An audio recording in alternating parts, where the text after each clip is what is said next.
When Celtic were first linked with Marcelo Saracchi, a lot of supporters couldn't understand why the deal never got over the line. On the face of it, it looked like a transfer that made sense. Celtic wanted another left-back, and Marcelo had the experience, and reports suggested there was interest.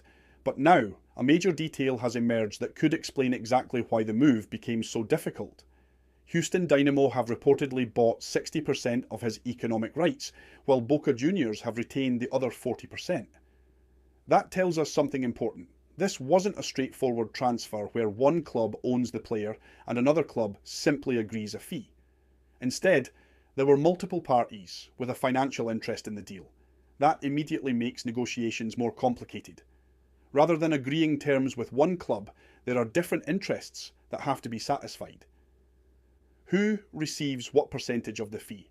How are future sell-on clauses divided? Who has the final say if an offer comes in? Every one of those questions adds another layer of complexity.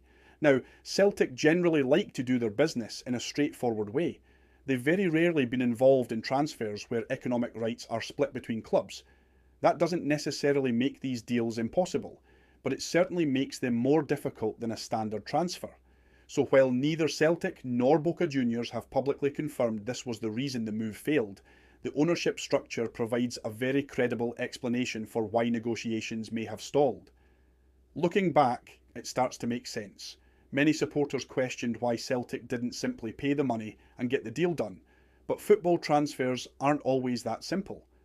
When multiple clubs own different percentages of a player's economic rights, every negotiation becomes more complicated, more time-consuming, and in many cases more expensive. That may well have been the stumbling block here. Instead of dealing with one club and one valuation, Celtic may have found themselves trying to satisfy several different interests at once. For a club that prefers clean, uncomplicated transfer deals, that's never ideal. It also explains why, once negotiations became difficult, Celtic may have decided their time and money were better spent pursuing other targets. Sometimes a transfer doesn't collapse because a player doesn't want the move, or because the buying club refuses to pay. Sometimes the structure of the deal itself is the problem.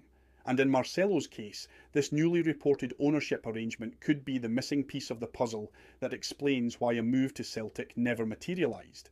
It's another reminder that, in modern football, signing the player is often the easy part. Agreeing a deal behind the scenes can be far more complicated than supporters ever realise.